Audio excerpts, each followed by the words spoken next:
Hey, what's up, guys? What's up? Good morning. Dan. Good. Yeah, it is morning where we are. We're doing this video early.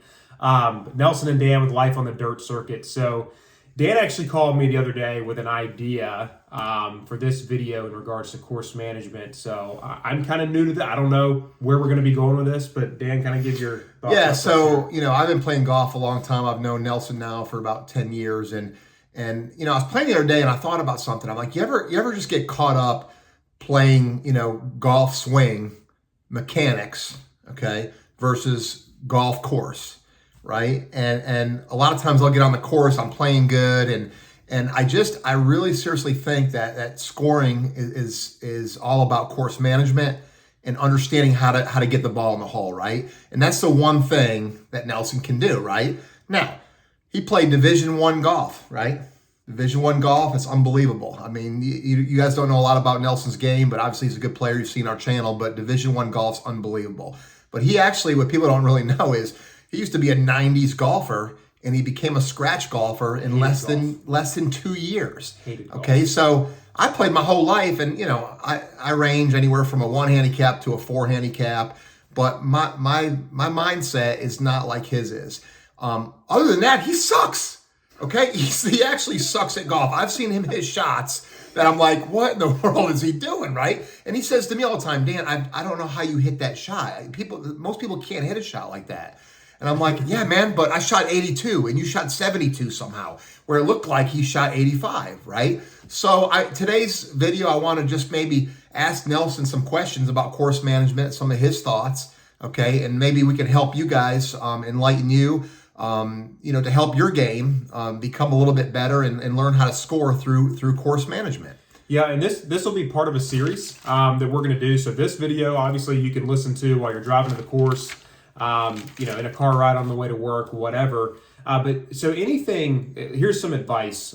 Anything you listen to on YouTube, this included, okay? Treat it like a grocery store. When you go into a grocery store, you do not buy everything. You do not need everything. If you do, it'll be expensive and you'll throw up. You need to take 1 or 2 things that can help your game, because this is going to be, although I think it's going to be really good information, it's going to be general because I don't know your game specifically. However, I think there are principles and things that apply to everybody's game if they can apply them. So let's dive right in. All right. So I wrote some things down, my friend. You prepared. I prepared. Oh my gosh. Just a couple questions. I prepared. Shocked. I know I normally just kind of wing stuff, but so the first thing I had is, why is course management so important for the game of golf? Okay. Well, yeah, I think so many people get caught up in what their swing looks like. And they forget about course management. So a little bit of my story, like when I started playing golf very competitively and I wanted to play Division I. Well, when I got on the team, I realized like these guys were more talented. They were a lot more talented, and I didn't have time to catch up to them talent-wise. So I thought, like, how can I fill the gap? And I realized, like, you can get just as good or better mentally, and you don't have to be as good physically. So course management is incredibly important because I don't think the most frustrating thing in the world in golf is hitting a bad shot. That's going to happen. It's going to happen a lot for everyone throughout the round. I think the most frustrating thing is hitting a great wrong shot. So we'll kind of dive into that. But yeah, course management, I think, sets the foundation for everything in how to score in golf. Gotcha. Well, let me ask you this.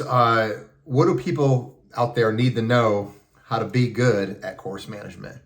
Yeah, you need to know 2 things, only 2. You need to know your game, your tendencies, and you need to know the golf course you're playing. Now, I know you may be traveling with some buddies, you may be playing with them, you may not know the course, but you can look at the course, you can see pictures of it, things like that. But the important thing about course management, it starts before you even tee it off, right? If you're like me, I have a different golfer that shows up to the course every day. I don't know where he comes from, but I have different tendencies. So when you go to the course, one of the first things I try to figure out, speed of the greens. That's where most of your scoring is going to happen. I try to eliminate 3 putting by doing that before I even tee off. Number 2, on the range, here's what I see people do. They just beat balls into this abyss with no purpose whatsoever. I would never do that, Nelson. No, you never do that. Do it all the time. So what I think, like your first 3 to 5 balls, just hit to be loose, and then every ball after that, should have a purpose to it, and here's why. Like for me, I'm trying to figure out what my tendencies are for that day. So am I hitting a little cut? Am I drawing the ball? Am I pulling the ball? And I don't know that if I don't have a target. Because just because I'm hitting it in the center of the club face doesn't mean that it's going the direction that I want it to go. And then lastly, like outside of knowing, you need to know your game, your tendencies, and you need to know the course. The longest walk in golf is from the practice range to the first tee. For some reason, sometimes it doesn't carry over. So one thing I try to do to get started off right, I'll break the cycle of hitting ball after ball after ball. And what I'll do, whatever shot I'm hitting on the first tee, if it's driver, 4-iron, hybrid, I'll take a sip of water, pick a target down the range, and go through my full pre-shot routine for my first shot, because I want a good picture in my head of what that first shot looks like, so that I carry that to the first tee. Like, hey, I just hit this exact shot right on the range, and then now I'm well, and we'll talk more about visualization maybe in another video as well. But one thing I just thought of when you were talking is, a lot of times I come up with a game plan. I play in these tournaments, and the night before I'm looking at the holes and I'm figuring out what am I going to hit on each one of these holes. So now I have it in my mind, and then I get there and I see the other guys pull driver when I'm like, well, I need to hit hybrid here, Dan. You just talked about this, right? No, I want to hit driver, right? And then I make a double bogey, I do something stupid, or maybe I do hit a good shot. But what makes, like, when you set up a game plan, sticking to that game plan when it comes to course management? Yeah, so the comparison game. And this goes into scoring as well on top of course management. Anytime you compare yourself to others, you're going to lose. So if you compare yourself and you're like, let's just say you're, destroying your opponents, well, you may step off the gas. You may start playing a little too conservative and not continue to score well.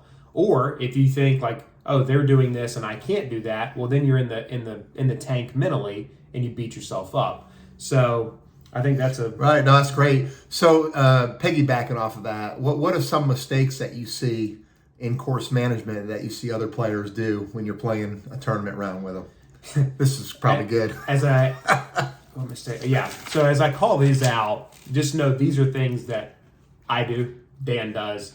Everything we're saying here, like, I've done before and I'm still trying to learn. I'm by no means an expert on this, but I've learned from other people that are really, really good golfers, better than me, and going about this. So I use a light system, okay? And what that means is every flag, every green that I'm hitting into, I have a green light, a yellow light, and a red light.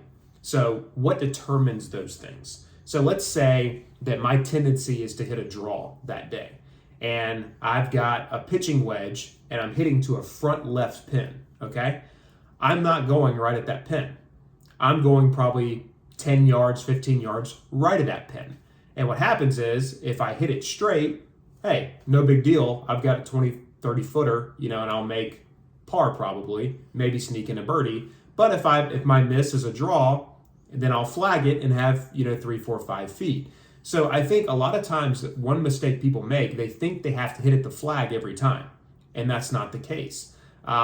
You need to know your tendencies, which is so important, of where you want the miss to be. Like I've heard typical professional golfers talk about creating a sight line or almost like a field goal of where they want to hit it, and that may not be at the flag. It may be 20 feet right of the flag.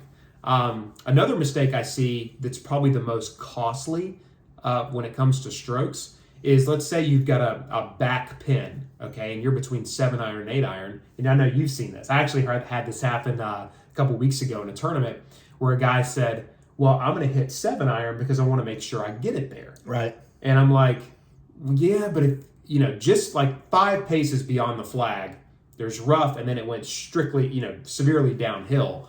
And if you hit it back there, you're dead. And sure enough, he didn't take enough off of it and flew it over the green. Versus if he would have hit 8-iron and just be comfortable in the middle of the green, then you have a 20-footer. Right, so there's little things like that, okay? Give you an example. I don't know if you watched our last video or not, but I was playing pretty good. I was 1 over to that point, and I get to hole number 6, which is a really narrow chute going through, right? And you got to get it past the bunker, and there's OB right, and it's a tough shot. So I'm standing on that tee, and I'm thinking, okay, what do I need to do? And I immediately just grabbed hybrid, thinking, okay, I'll just pull something out there to the left, to the 150. Let's get out of this thing. Let's just get through this tee ball, right? So when you're standing on a tee like that, I mean, and just not just that hole in general, but any hole, what are you thinking about, number one? And then what are you thinking about differently on a par 3, a par 4, or a par 5? I mean, do you look at those holes course management wise differently? Yeah. So, number one, I think it goes back to the previous question you asked, like what mistakes do people make? They look at what their opponents are hitting and think that's what they need to hit, because you have to know your game. Like for me, my 2 best clubs in my bag, driver and lob wedge. I hit driver straighter than I do a 9-iron, which is kind of frustrating at times, but awesome at times too. Yeah. So I'm going to hit driver as much as I can. But like, so in that same tournament, me and this other guy, his name's Ben, we got done at the end of the round, and he goes, man, you and I could not have played this course any differently.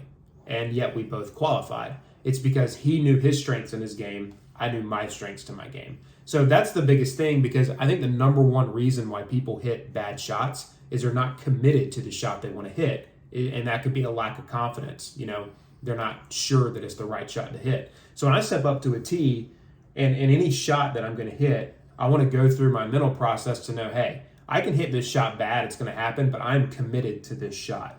And part of that is just knowing your tendencies around. Okay, so getting back to visualization, I know it has really Yes. not a lot to do with course management, but it does, because you know, I'm on that tee and I'm not really visualizing, okay, I need to hit a low kind of cut left to right, or I need to hit kind of a low, you know, stinger or a high draw, and I'm not necessarily thinking about that. I'm just kind of looking at the 150 and then just aiming and swinging. You know, and I think that cost me a lot of shots, and I feel like I do okay with course management, but I just never seem to be able to score. Occasionally I will, but it's maybe because I've hit every fairway or something. But talk to me a little bit about maybe visualization and things that you do that in conjunction with course management that kind of ties it all together. Yep. So you're gonna think I'm crazy when I say this. So and this comes from I'll give you a few different book references if you're as detailed as I am. What to say when you talk to yourself and psycho-cybernetics. But You mean the fact that I always tell myself I suck? yeah, so Oh, that has something to do with it. most thoughts that come into our head on the golf course is don't do this. All I have to do is ... And those are not good. The only thing that can trump thoughts are words. So for example, like I could be talking to Dan right now and he could be thinking about Krispy Kreme donuts. Oh yeah, baby. I should have probably, yeah, Oh yeah. but the moment he starts speaking, those thoughts cut off, and he's totally focused on what he's saying. So I try to, if I have thoughts jump in my head, like, just don't hit this left. Like I try to, like I whisper it to myself, of like, you've hit the shot 100 times. Like this is an easy shot. You hit every shot straight. Even though that's not true, I'm trying to psych myself up to be like, hey, you're confident, hit the shot. Right. Going back to the other part too, and that's visualization is a key to that. If you watch like Jason Day, even though he hadn't been playing great the last few years, he's had some injuries, he actually closes his eyes before every shot that he hits because he's trying to paint a picture in his mind of what shot to hit. And that kind of goes back how you Goes back to approach- mechanics versus playing golf. Like I sometimes try to visualize, but I'm trying to, and then I'm over the ball and I'm looking at, okay, I need to take the club on the outside. I just, Nelson, one time we were on the driving range, he said, Dan, drop a ball. I want you to hit a high cut. And I just hit a high cut, hit a low draw. I hit a low draw. I didn't care about, was I humping the goat? Was I doing this? Was I doing that? Was my hands inside? Were they out? I wasn't thinking about any of that stuff. I was playing golf, right? Now, if I saw all those swings on video, I'd probably be a complete, wreck, saying, oh my God, look at how I whip the club inside and I do this and I do that and, whatever it is. But I was making the shots happen. And that's how I need to approach the game when I'm playing. So speaking about that, okay, I play Carolina Country Club in Spartanburg, great track, and I usually play that course pretty good. Not all the time, but for the most of the time. But when I travel to other golf courses, my game doesn't travel well. Occasionally it will. How do you incorporate course management when you get to a new course and you don't have a chance to play a practice round and you want to score well? Do you try to start off just hitting irons off the tee just to get the ball in play so you can make a few pars to kind of get the round going? Or do you just kind of approach it like, because sometimes you try to play too conservatively, Yeah. and you get it ends up making it worse. Yep. So how do you approach like traveling with your course management, I guess, game? So if you don't, let me hit on this. If you do, like if you're playing in a tournament and you do have a chance to play a practice round, here's one of the biggest things I'm trying to find out is I want to be confident of what to know or what to hit off every tee, and then know the green complexes. But you don't have a chance to do that if you're playing like with your buddies and just goofing off. Hey, you're going to lose a few shots because you don't know the course. But if you're playing for something, if you guys are betting or you're playing in a tournament, don't have a chance to do the practice round, you just have to do more mental work. And yes, it's mentally exhausting, but sometimes you'll have a GPS on the cart, sometimes you'll have a scorecard, a yardage book, and you just need to look at like, okay, is there a hazard left? All that type of stuff. What's behind the green that I can't see? Shooting the flag, especially when you don't know the green complexes, like looking at not just the yardage to the pin, but what's the yardage to the front of the green, behind the green. Oh, listen, speaking of that, man, I had got a pin sheet the other day when we played in that qualifier. And it was interesting. A few of the holes, I actually looked at it, and then a lot of them I didn't because I forgot to, right? But the ones I looked at, it's like, wait a minute, okay, you got 150 to the pin, but it's only 135 to the front, and you only got 6 yards behind the pin, 156 to the back. So I immediately grabbed a pitching wedge. I think it was that whole, remember I said, get down, get down. Yeah. And it actually landed at 8 feet short, but I had an opportunity to make a putt. I immediately, when I saw the yardage, was going to grab a 9-iron, right? But I think the professional golfers, they have a yardage books. That's what they look at. They look at the front of the green, and then they kind of work their way back. And a lot of people don't do that, or maybe, most people don't use yardage books. But, you don't want to just always hit the flag and then immediately grab a club and go.